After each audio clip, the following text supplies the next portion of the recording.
Well, good evening, everyone. Thank you. Good evening. Welcome to the Kansas City Public Library. I have to joke that, they must have known I was coming because the microphone's really short, Dr. Babb, so my apologies up front. My name's Abby Yellman. I'm the Director and Chief Executive for Kansas City Public Library. It's a pleasure to be with you all here tonight. I want to thank our partners at the U.S. Army Command and General Staff College. I'm a daughter of a veteran, so I have a little bit of a soft spot for them.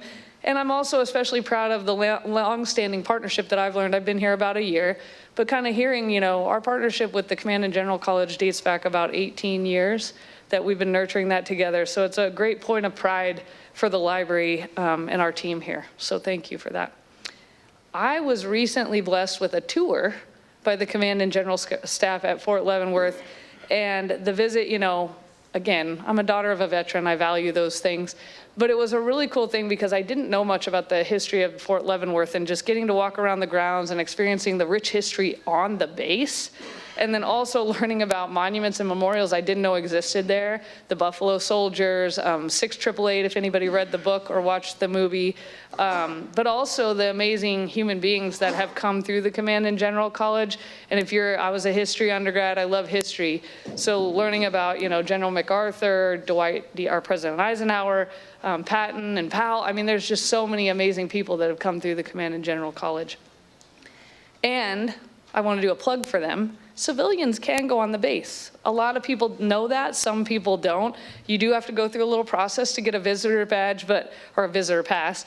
But I would recommend, if you do want to go and visit the base, it actually is very cool to walk around and learn about the history. And I also have to give a shout out to their library, so the Ike Skeleton Combined Arms Research Library, that 23 years ago helped a senior undergrad when she was researching her thesis paper. So everything's full circle, I always say. So tonight, we are honored to welcome one of the distinguished voices of the Command and General College, Dr. Geoff Babb. He'll guide us through the rise and the fall of the Qing Dynasty and a little bit others, but I'm just gonna stick to what I know, Dr. Babb. The last imperial dynasty of China, exploring its military campaigns and the events that ultimately led to the founding of the People's Republic of China. Dr. Babb is a retired U.S. Army Special Forces Lieutenant Colonel. He served as a foreign area officer in China, worked with the Defense Intelligence Agency, and served on the Joint Staff in Washington, D.C. He holds a master's in East Asian languages and cultures and a doctorate in history from the University of Kansas, Rock Chalk Jayhawk, and I'm a Mizzou grad, so figure that out. But please join me in welcoming Dr. Geoff Babb.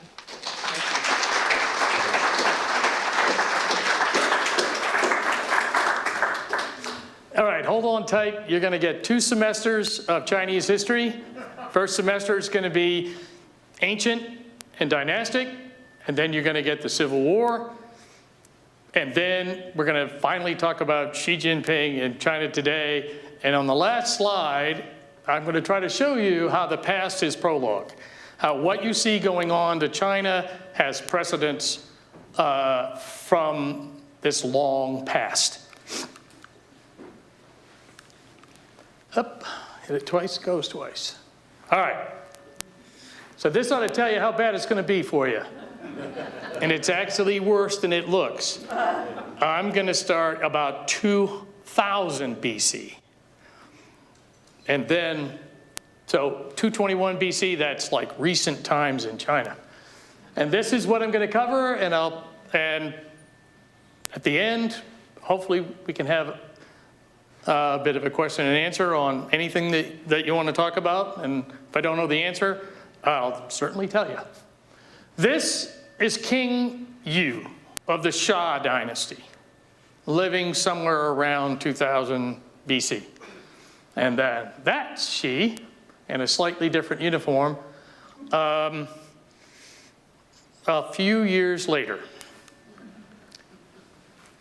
I'm just going to flash this up there for you to look at. There are 3 ancient kingdoms, the Xia, Shang, and Zhou. That's ancient China, and you can see they're kingdoms. The kingdom period will come to an end with the dynastic period. Between every one of these dynasties, there's interregnums where chaos abounds. Some of these dynasties last 10 years, some of them last 400. And so that's one of the things we'll look at. And then modern, we'll talk about the Republic of China era and then the People's Republic of China era. What is a dynastic cycle? And does Xi Jinping believe in it? I believe he does. And if you look quickly at it, this is where rise and fall shows up. There's an old dynasty, and it stopped taking care of the people. It loses the mandate of heaven. How do you know it's losing the mandate of heaven? Problems. Floods, earthquakes, peasant revolts, and then attacks from the outside and bandits. One of the issues with China is it always has inside and outside challenges. Why and nay.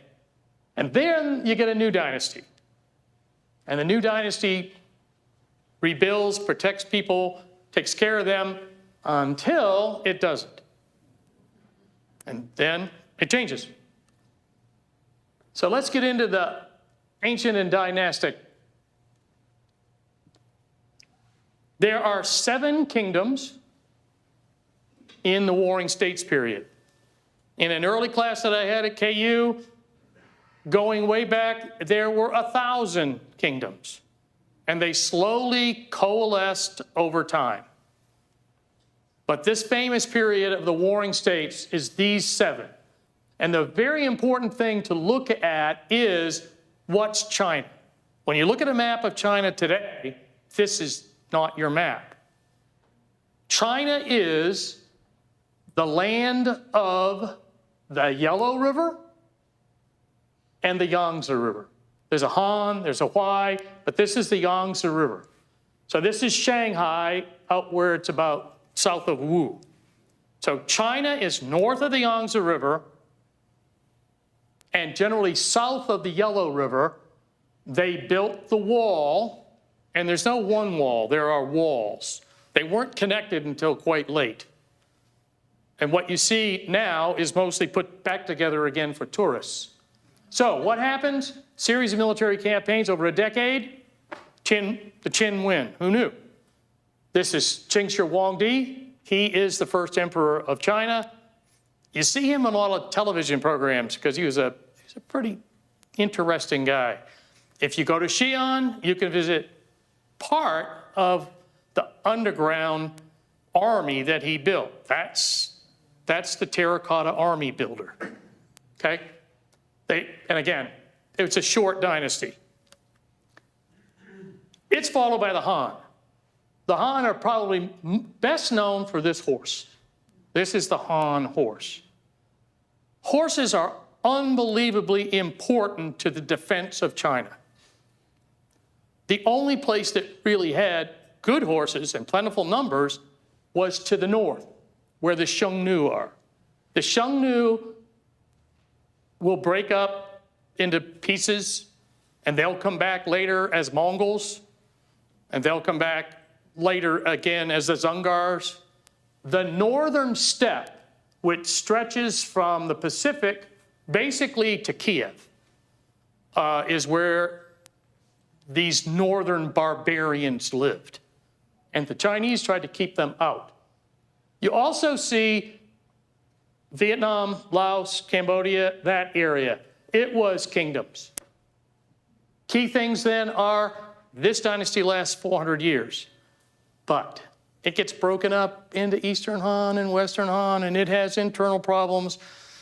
But generally speaking, this dynasty will last for 400 years. They pick up Confucianism as the state philosophy. Some people call it a religion, but it's better termed as a philosophy. The Silk Road opens then. The Chinese have been traders forever. This all really starts with having to trade with the northern barbarians for horses.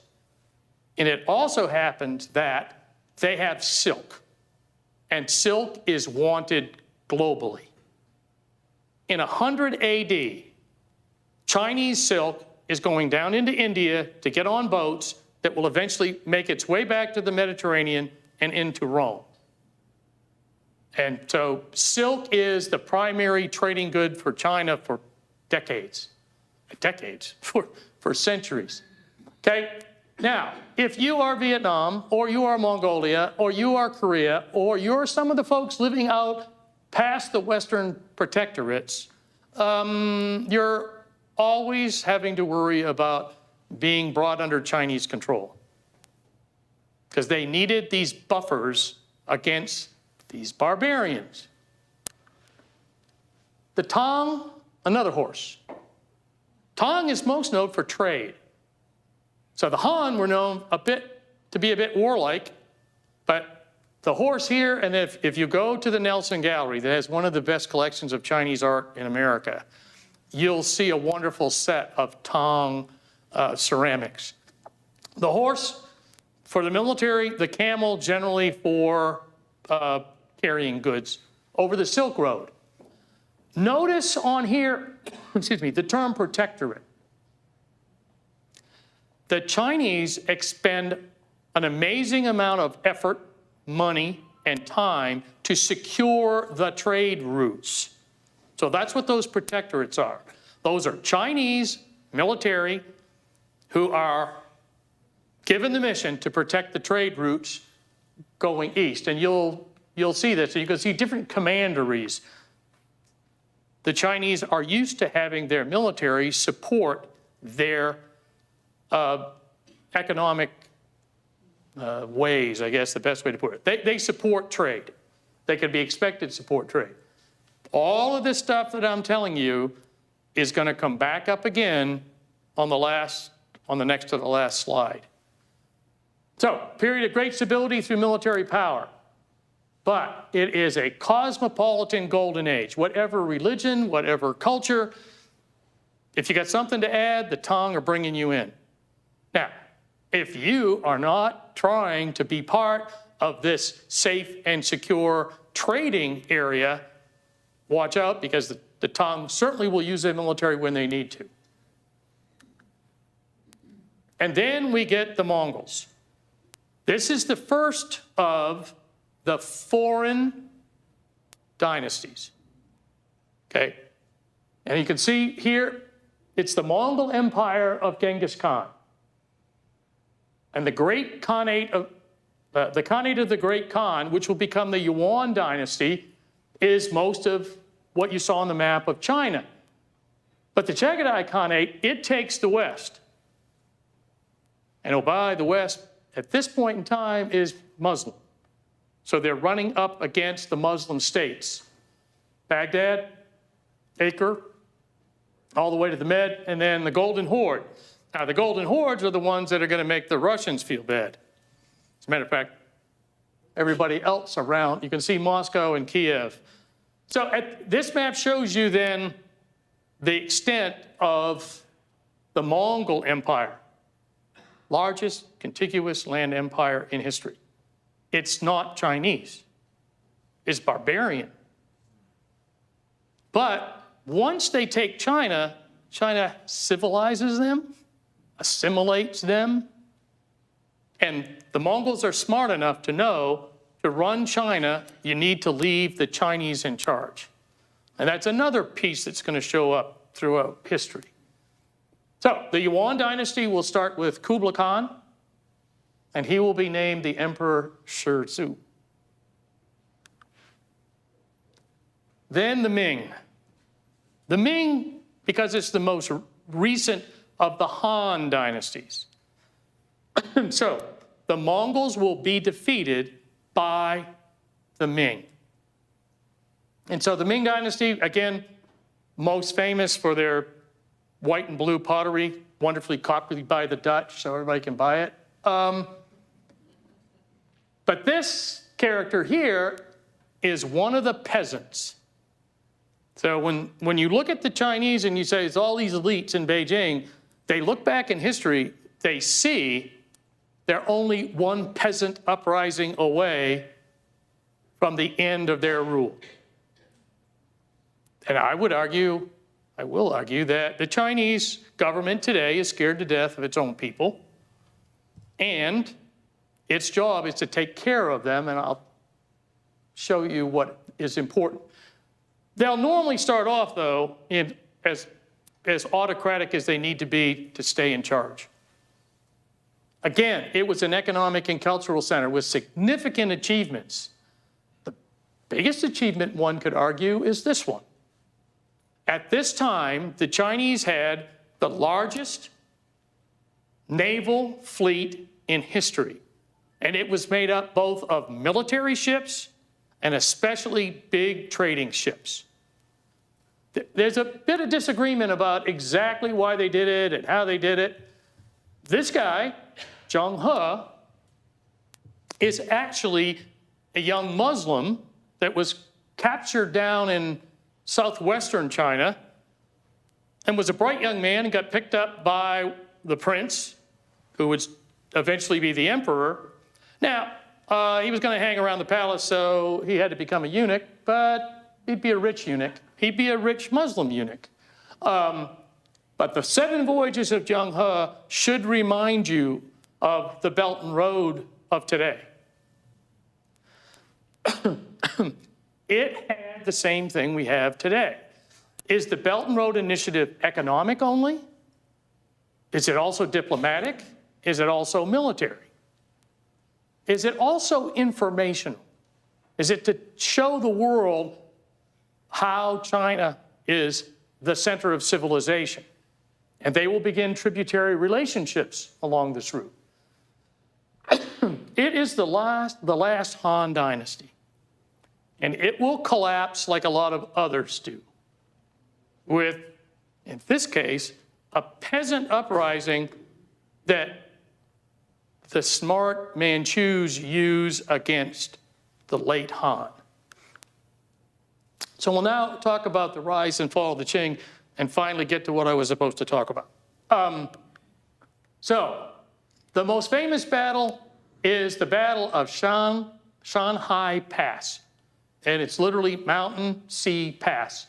It is where the end of the Great Wall is. I highly recommend going up there. It's a wonderful tourist site. It's also near a place where the Communist Party of China goes to have meetings at Beijing. At the end of the day, then, this guy leads the Qing. He is in revolt against the Ming. The Manchus are up north watching what's going on and looking for an opportunity. And that opportunity will arise when an army is sent up, Wu Sangui, to deal with them, and old Wu decides he knows a better deal when he sees it, and he will join the Manchus. And so the Manchu prince Dorgon, and he's a prince, he's not going to be the emperor, allies with Wu Sangui, and they will defeat the rebels. And then the Ming will turn the government over to the Manchus, who are a very, very well-organized military force. They're known as the Bannermen. And as long as the Bannermen are militarily strong, they will stay in power. There will be another army that will grow. It's the Green Standard Army, and it will be an army of the Han. But it will be used by the Qing administrators to help keep things in place. I'm sorry.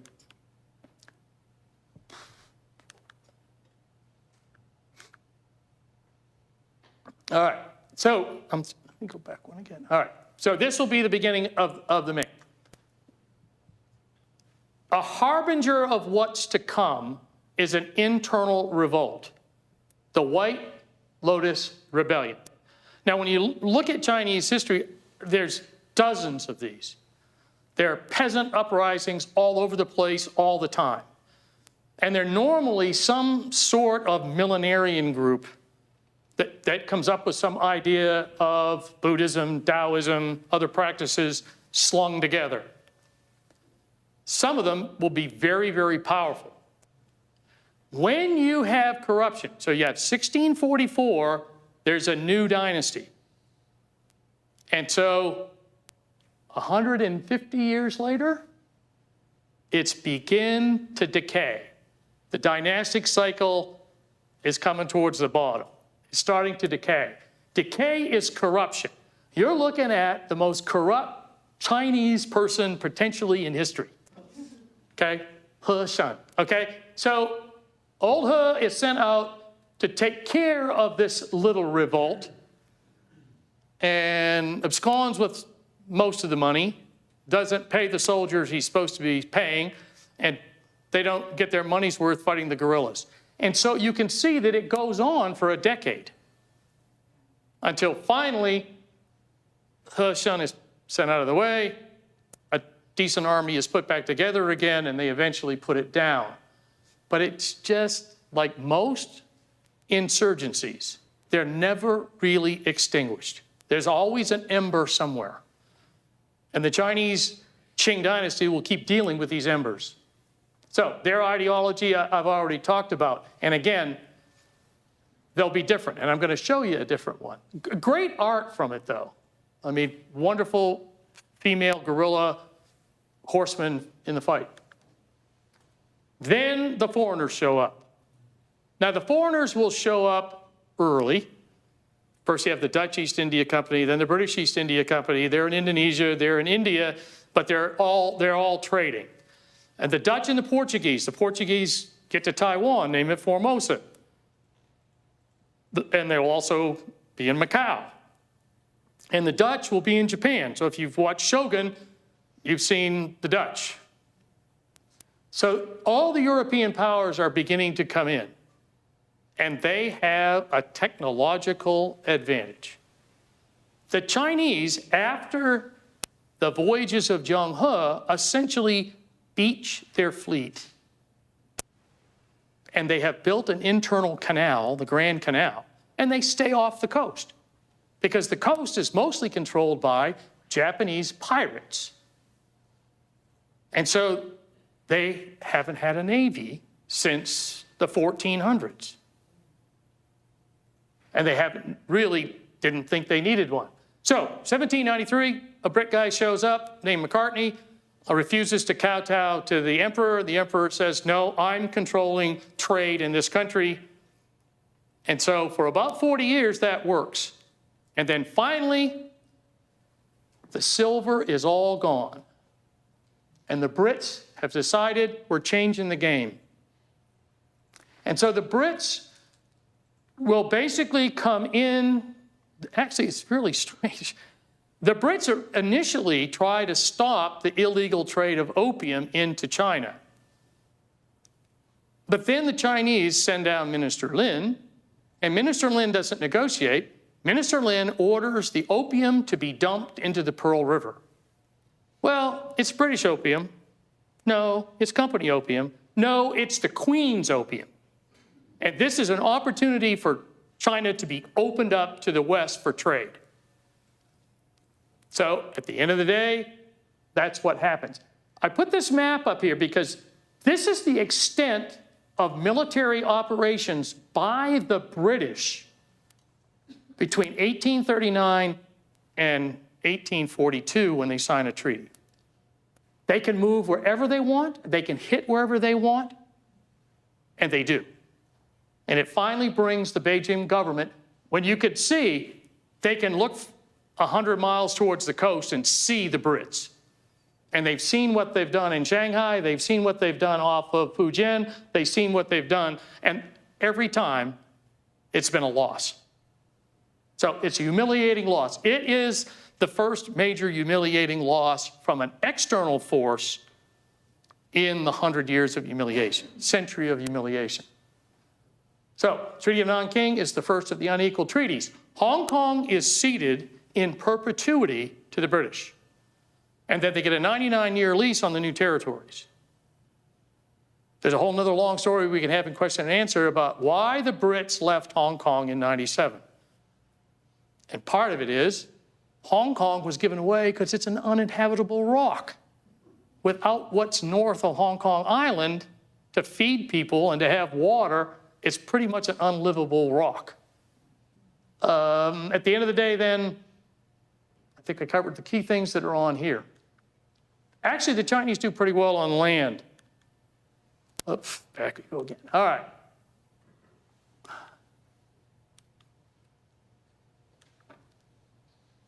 This character up here, you may not believe it, especially the Baptists in this room, that's Jesus Christ's younger brother. Okay?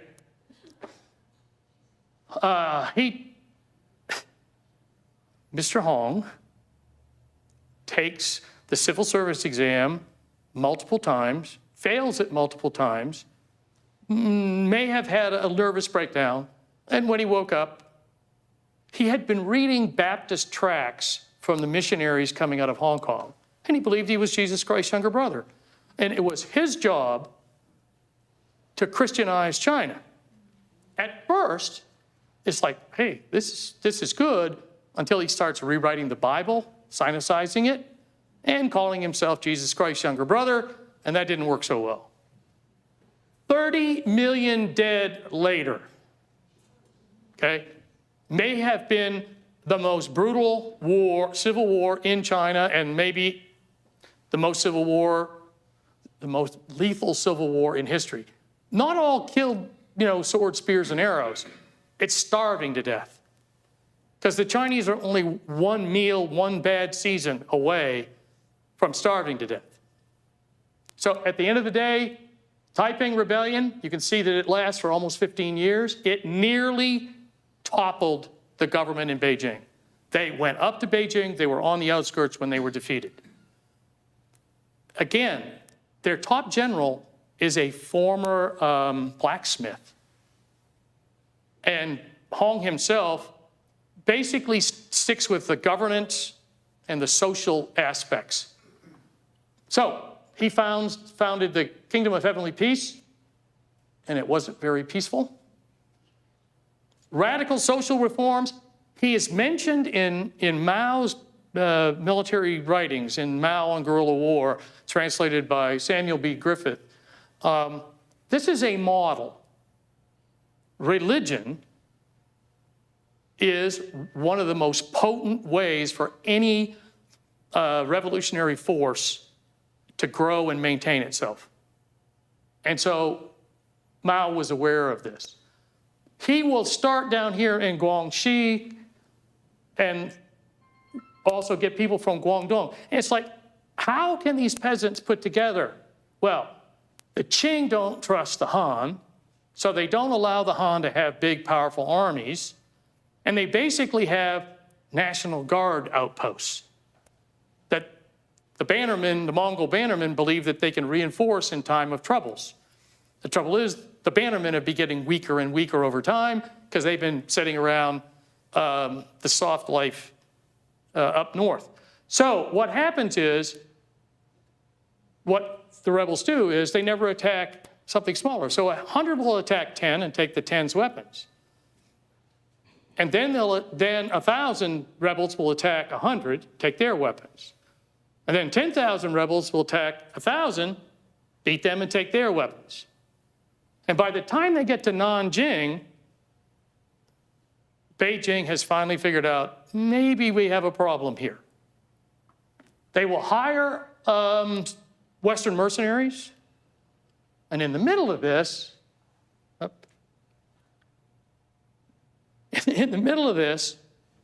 they still haven't really figured out how to deal with the foreigners. So the foreigners are saying, this is an opportunity to get more trade. And Hong's kingdom, its headquarters is Nanking on the Yangtze, that the foreigners want to use. So the foreigners get together and the Qing government says, help us defend Shanghai. And so the ever-victorious army is formed by a guy named Frederick Townsend Warren, kind of a miscreant from Massachusetts, and he puts together an army.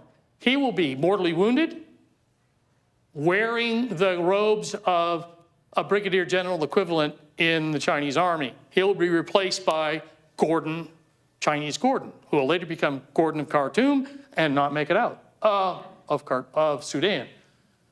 This is another trade and commercial access issue.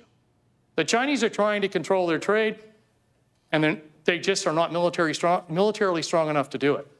At this time, the United States Navy will begin to patrol the Yangtze River. The Yangtze River Patrol of the U.S. Navy begins in 1854 and will be there until 1941. We are owning and patrolling the major internal waterway of China. And when somebody says, oh, that's just the Brits and the French and the other, no, us. We have no special place in Chinese history along with the other imperialists, okay?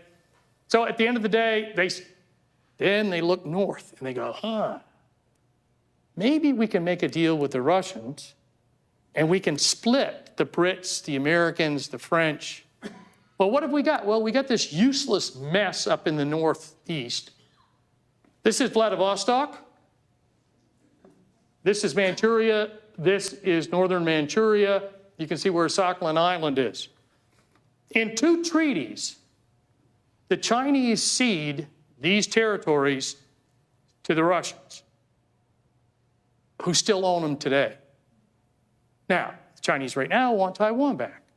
They'd like more influence and control in the South China Sea. Is this the future? Is this somewhere down the road that the Chinese will want this back? I would suspect so. Historically, they take back territory that they lose. They accrete territory when they're strong. So at the end of the day, these 2 treaties, we play a minor role in the fight, but we will play a major role on the Yangtze. Now, we go there in 54.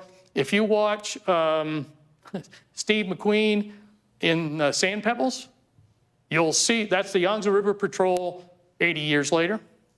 Yeah, in the 20s probably. All right, so they lose the land fight, they lose the naval fight, they lose a whole bunch of territory, and it is a major piece. And then this is the one you've probably not heard about. They fought the French for Vietnam. This is a short war.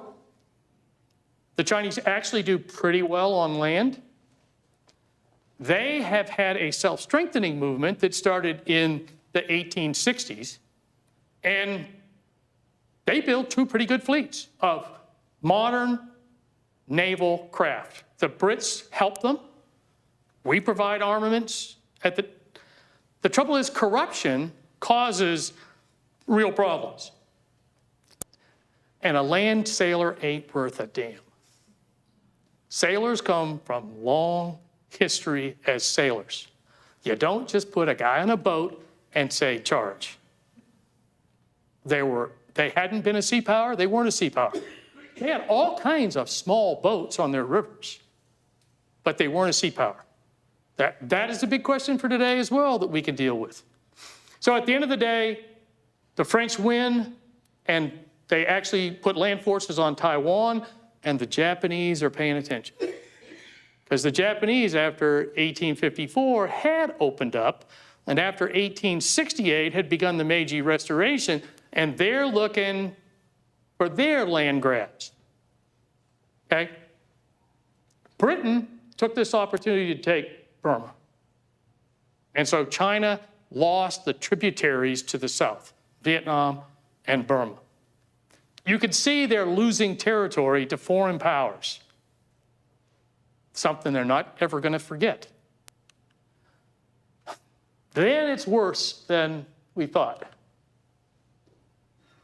Probably the most humiliating defeat in modern Chinese history is this war. Google it and look at the exchange rates for casualties, and you will see this was a drubbing of historic proportion. This is like Canada attacking the United States and winning. The Chinese have always believed culturally that they were way above the Japanese. Even though the Japanese got lucky against the Mongols, well, that was fighting a set of barbarians. Barbarians against barbarians is good. It's a good idea to have barbarians fight barbarians. Eat your E.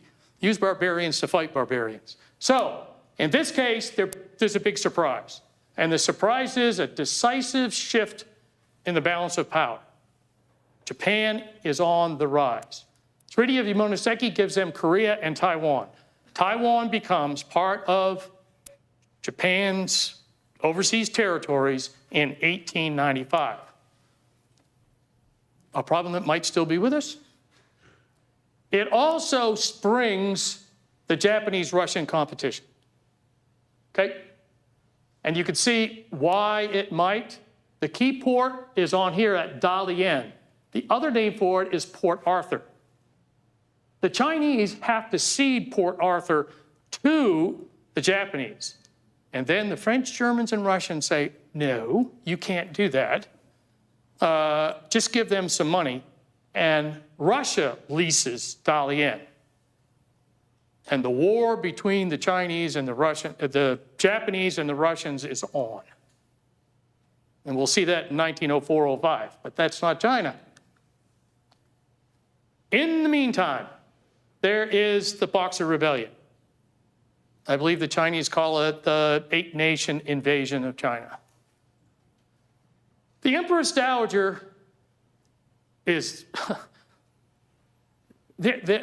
I believe there's only been 2 empresses in all of Chinese history. Empress Wu, and I don't remember the name of the other one. She may have been the most powerful woman in Chinese history.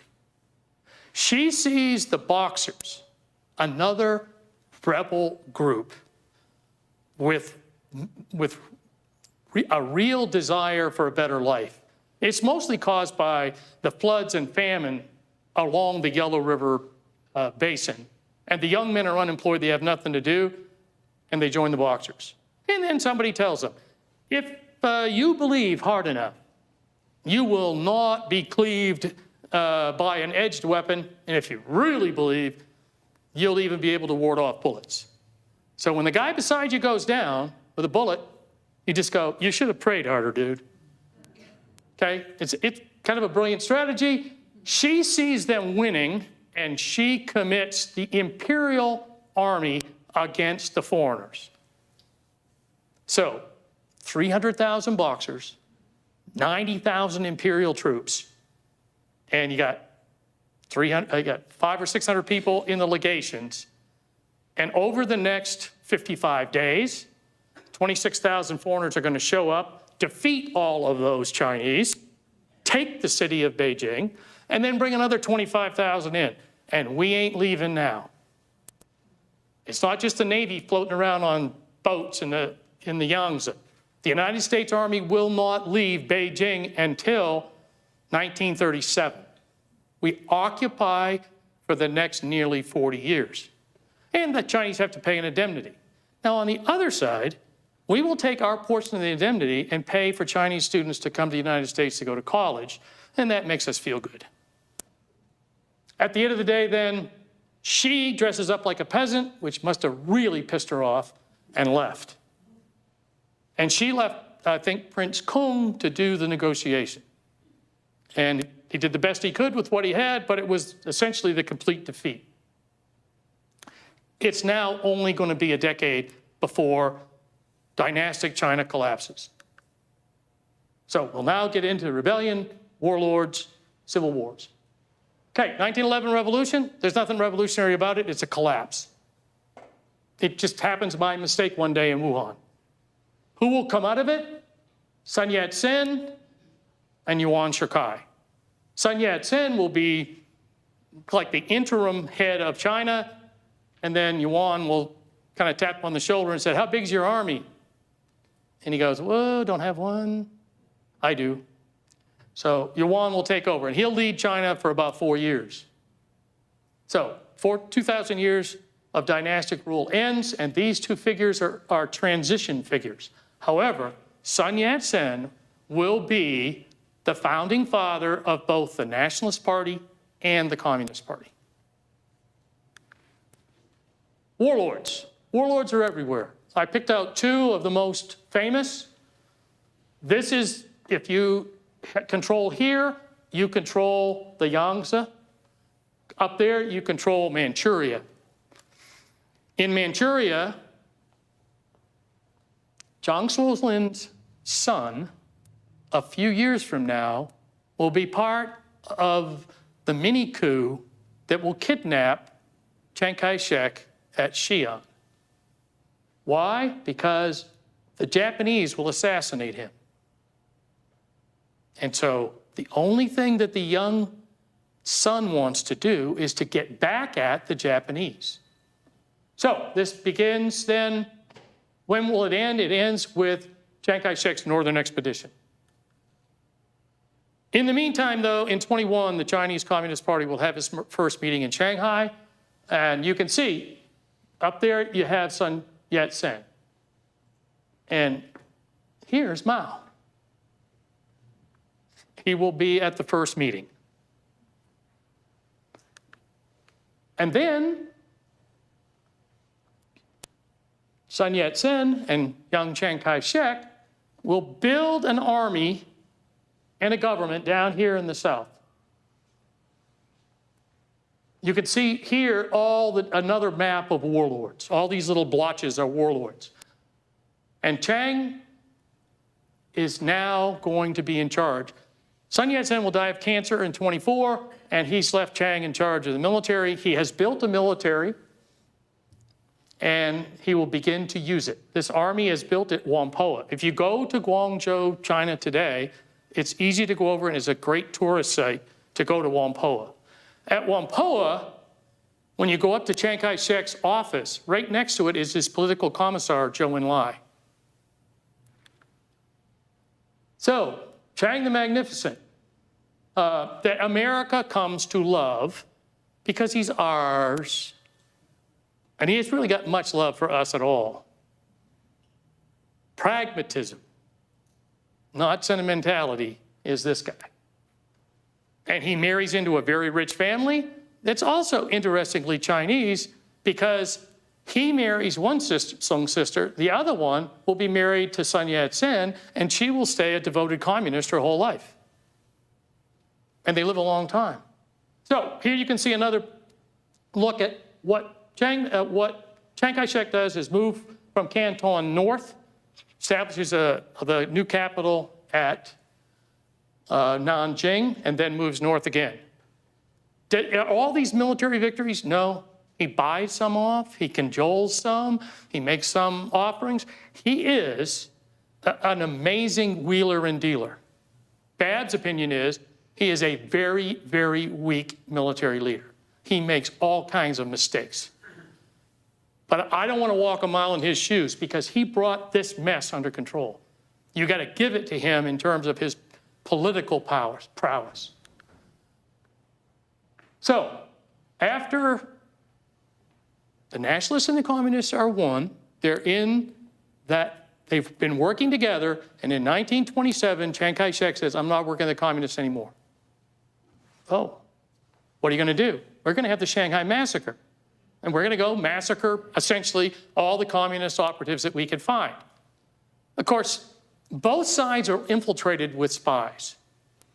Chapter 13 of Sun Tzu, 500 BC, says, you spy everywhere, all the time. The spy is the most important person to help the king or the emperor. In that case, in 500 BC, it was still kings. The most important person in the king's court were the intelligence officers, and there were 5 of them. You don't want to be the expendable ones. So at the end of the day, they have a nice fight.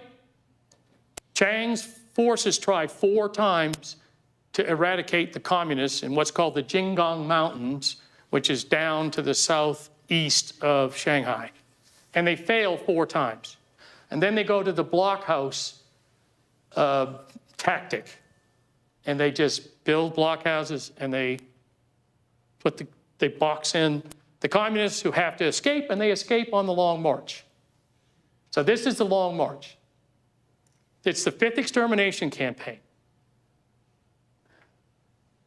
This is Zuni. At the Zuni conference, Mao will throw the Soviet advisors, masquerading as the Comintern, out.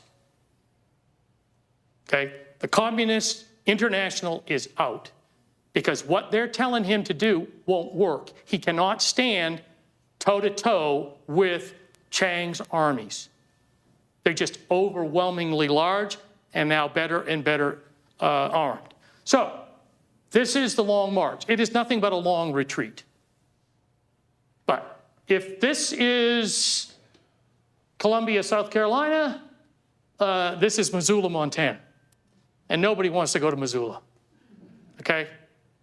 And so they basically escape north, and then we have the famous Xi'an incident where Chiang Kai-shek is captured by several of Chiang's generals, the leading one being Zhang Shuiliang's, the son of Zhang Zuolin.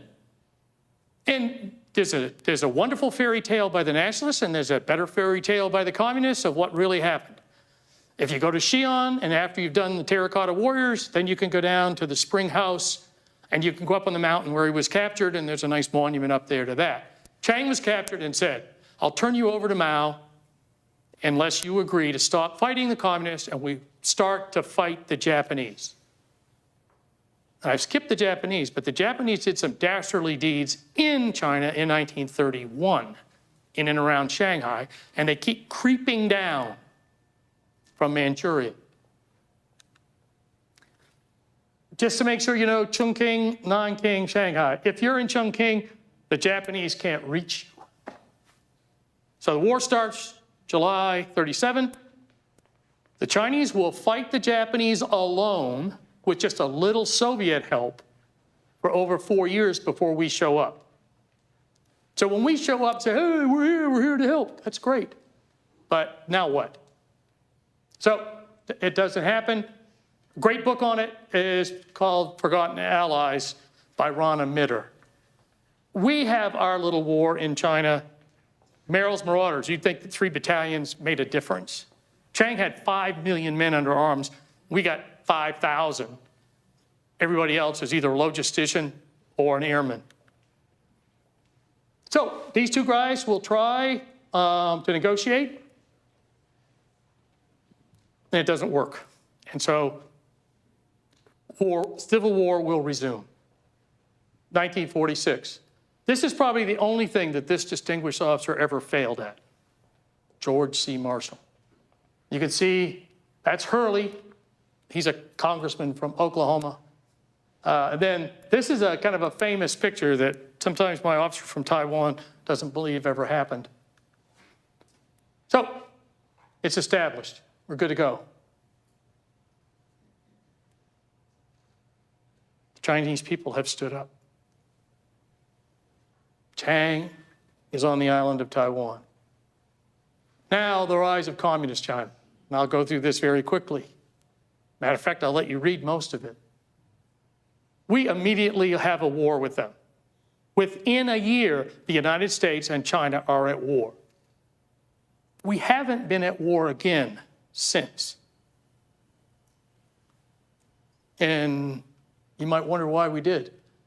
You got, in red, you've got internal, in blue, you've got external, and sometimes you got both. So there's 2 Taiwan Strait crises that I make my students study because they're precursors. And then you got the Dalai Lama that everybody loves. The Tibet guerrillas may be the fiercest guerrillas on earth. But he's in India. This poster, 1956, says, we will get Taiwan back. Now, in the 60s, they'll have a great leap backwards. Then they'll fight the Indians, and the Soviets will support the Indians. And then you'll have the great proletariat cultural revolution where Mao comes back into power and wants to give every high school kid in China a chance to be a revolutionary. And they do. And it's chaos. The doctors in the hospital start wiping the floors, and the floor scrubbers become the doctors. It is just bizarre and lasts for a decade. This is the Indian fight. This is the skirmish with the Soviets. And this is, of course, their wonderful, earnest young men reading the Little Red Book. And then it changes.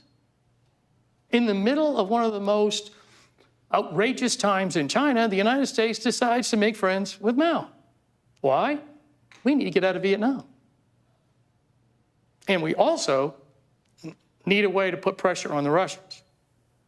And Mao had kicked the Russians out in 1960. The Russians say they left. Then you have the deaths of Mao and Zhou Enlai, short replacement period by Hua Guofeng, and then Deng Xiaoping.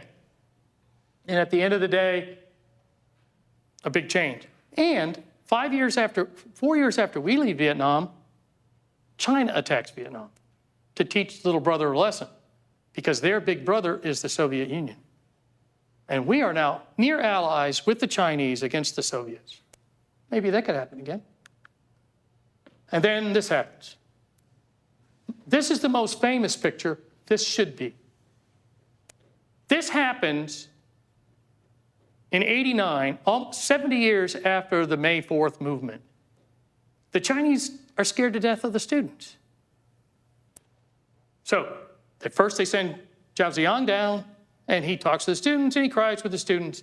And then Li Peng, the butcher of Beijing, decides we must stand firm and show party strength. And they do. We are on a downward slant now.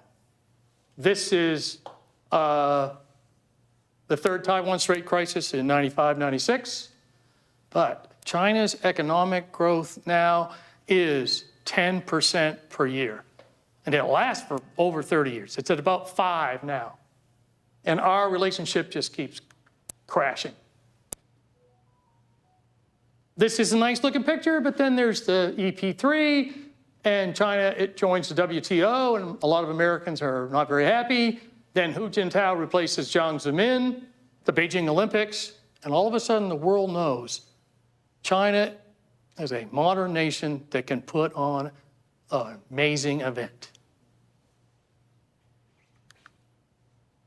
So past this prologue, Emperor Xi. Xi replaces Hu Jintao in 2012, and then we kind of wait to see. We are ecstatic. This guy was up in Iowa, he'd lived with a farm family, his daughter was going to Harvard. We're gonna have a great time again. And then he turns left abrupt Maoist. And so you have these meetings.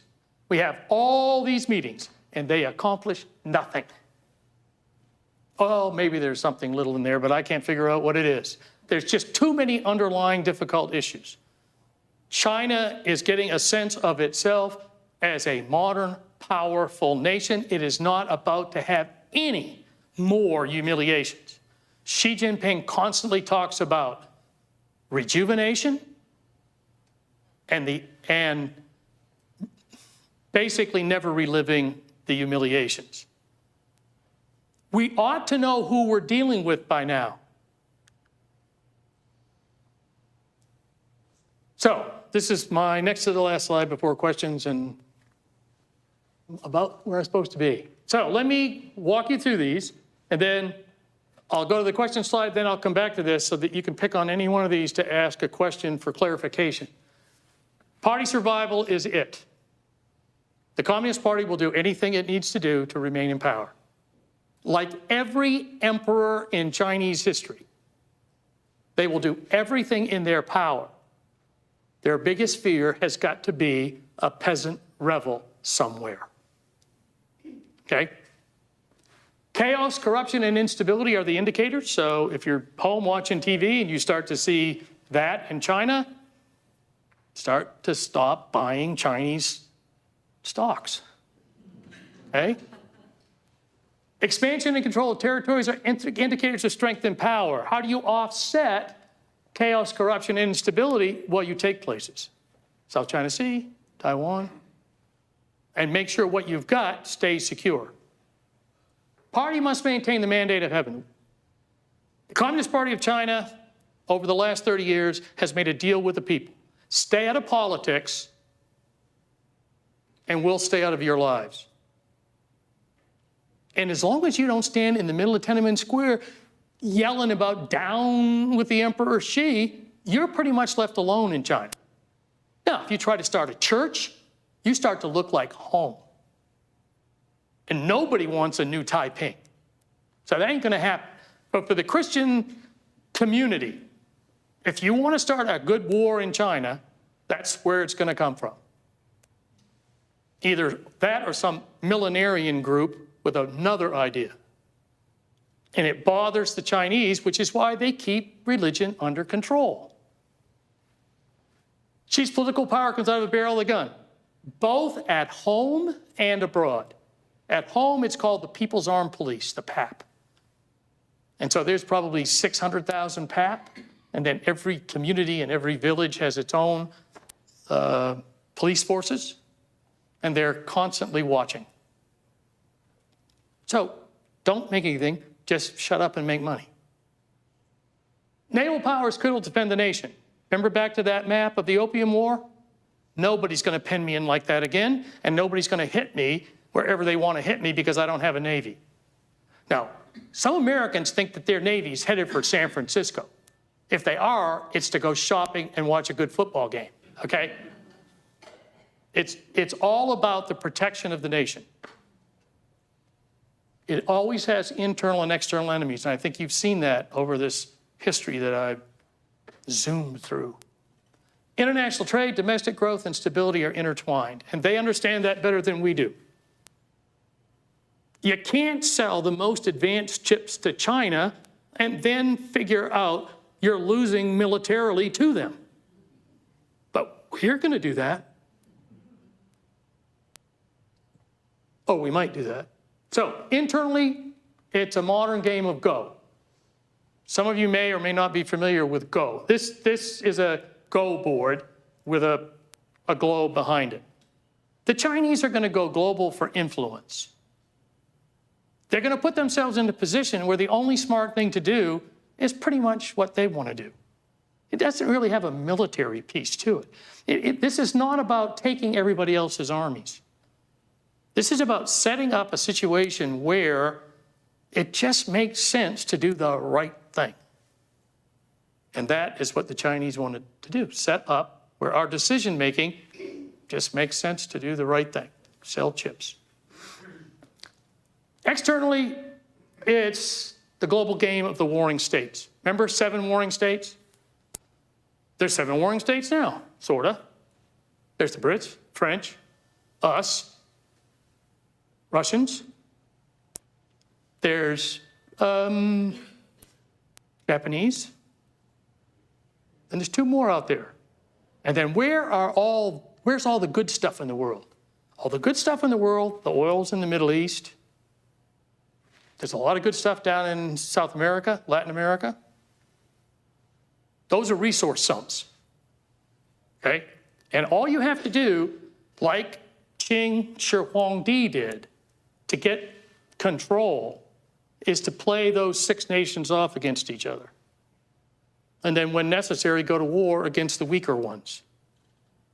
So I call it, and this may be out there somewhere, I didn't Google this to see if somebody else had put it this way, modern imperial Confucian authoritarian socialism with Chinese characteristics has precedence throughout China's long history. So that's the bottom line slide. Questions?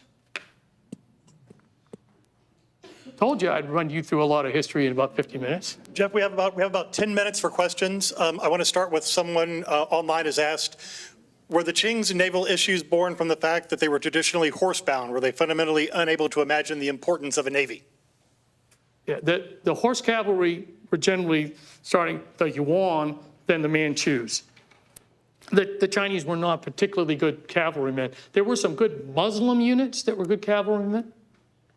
Their biggest problem at sea was they just weren't sailors. And even through the 70s and 80s, their Navy were day sailors. You know, they took their submarine out, they brought it down, they brought it up, and they went home. And if they were on a nuclear submarine, they tried to figure out where the hell their hair went. And for the rest of them, they just went home at night. Not like our crews, you know, that are going to go out at sea and stay under for 6 months. But they are getting better and better all the time, and that's the game. It's not like they can't be a great Navy. They were the greatest Navy in the world in the Ming Dynasty. To think that they'll never come back, when you hear that stupid, well, you know, the Chinese never invent anything, they just copy. Bull. They've invented all kinds of things. And so we have to look at both the Chinese, all the Chinese military as learning. Now, I believe that there's a cultural piece to this, that they are essentially defensive. Sun Tzu says, invincibility lies in the defense, the possibility of victory of the offense. Our strategy towards China needs to prevent them from believing that they will succeed on the offense and understand what they're doing is predominantly defensive. But they're opportunists. And they have grievances. And they have land that used to be theirs. So don't expect them to say, oh, don't bother the Philippine fishermen anymore. I bother the Philippines fishermen to see what you Americans are going to do about it. Always test. A great question.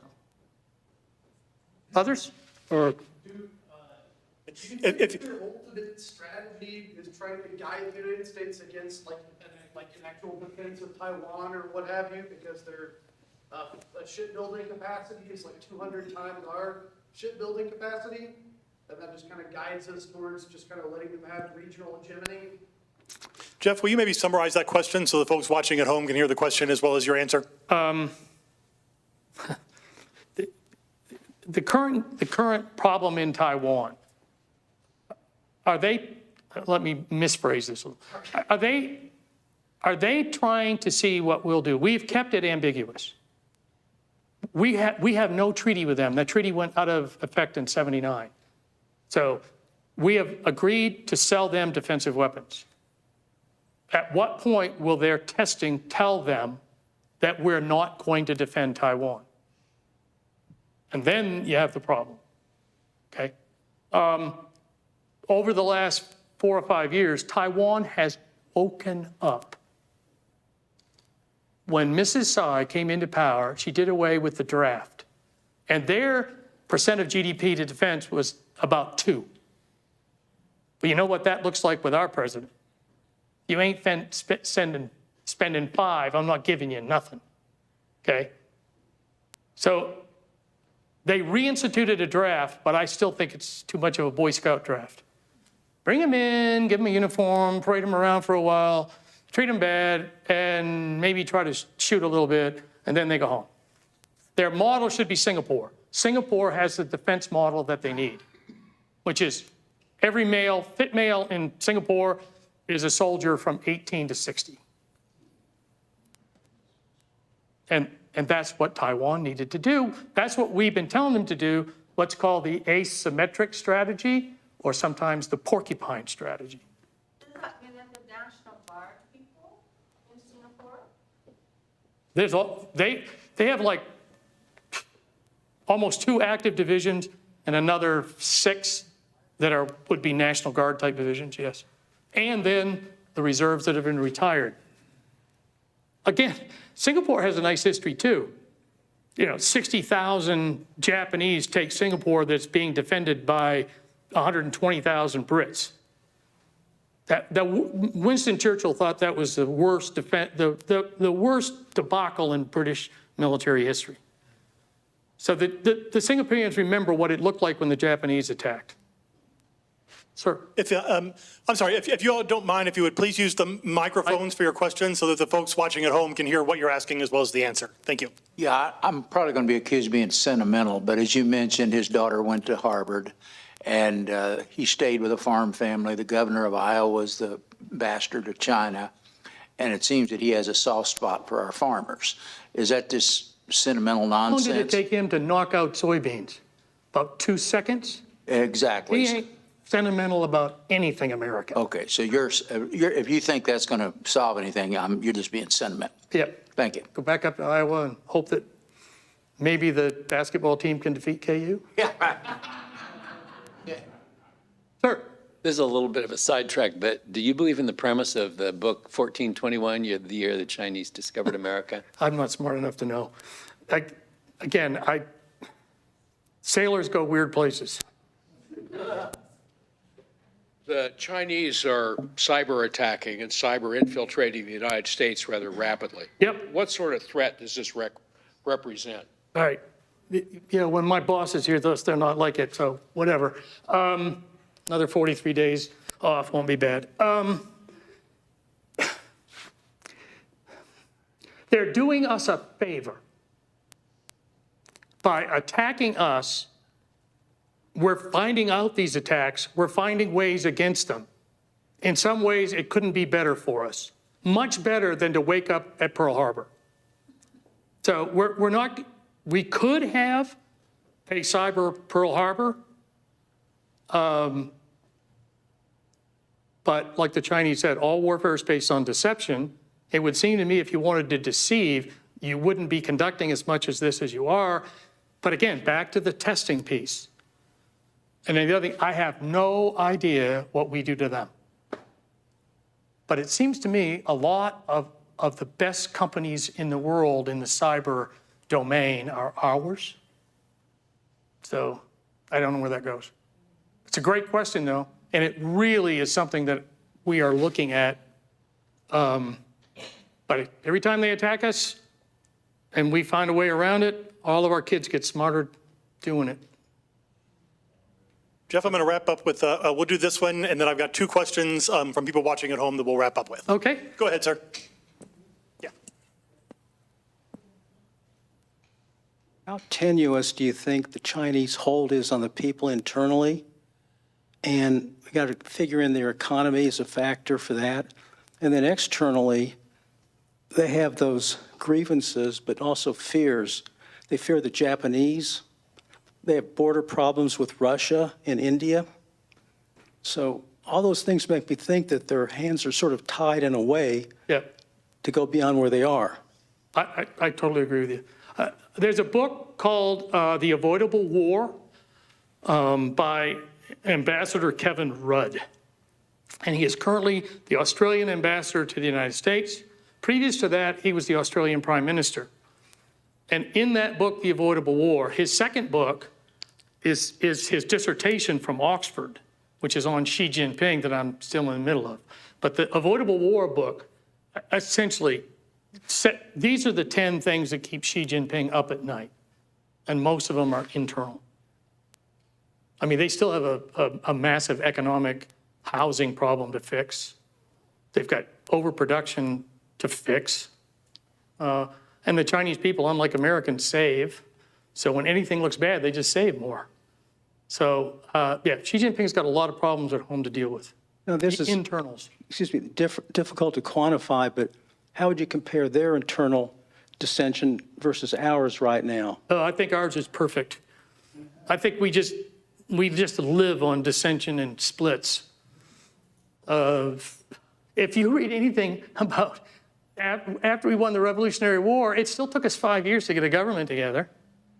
And then we had a few foreign wars, and then we didn't like each other enough to fight each other for 4 years.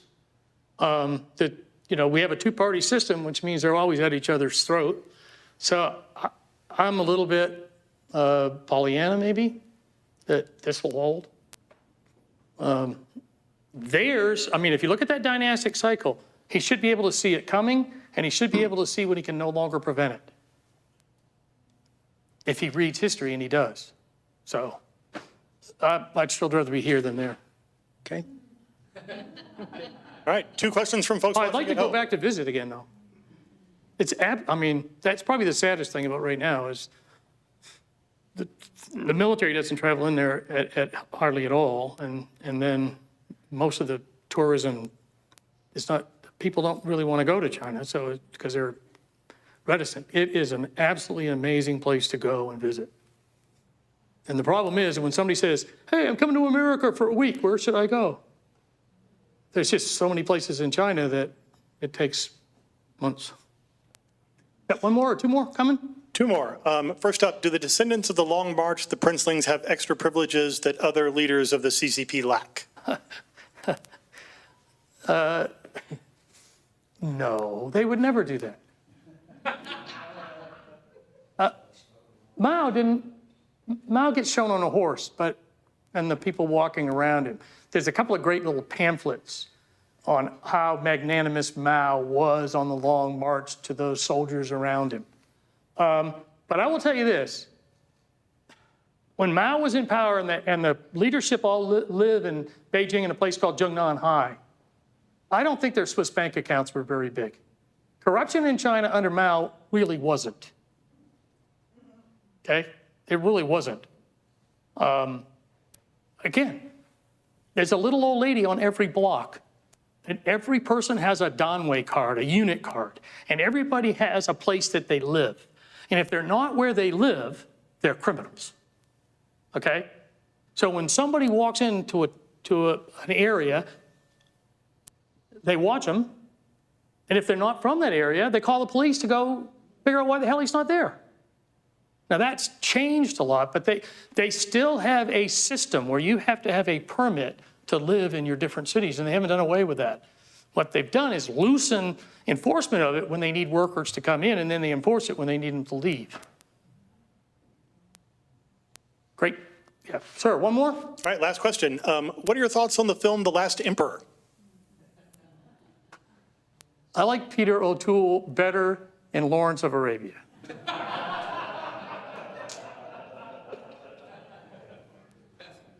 Other than that, no, I think I've had my students watch it from time to time. I mean, it's a great depiction of Puyi, the last emperor. And I mean, that poor, I mean, how do you say this poor guy? Well, first of all, you had to look at the Empress Dowager that was bringing him up. And then he did not die well. I think during the Cultural Revolution he died. Somebody can correct me on exactly when he died. But he was a puppet. And he was the puppet up in Manchuria for the Japanese. And that wasn't a good thing to be. So when he came home, it was wonderful when the communists punished him. Because all the people of China could see what happens when you're a turncoat. So, yeah, it's a great, it's a nice depiction. Geoff, thank you very much. I didn't see a bicycle inside the Forbidden City when I was there. Geoff, thank you for doing this tonight. Thank you all for being here. Have a safe trip home.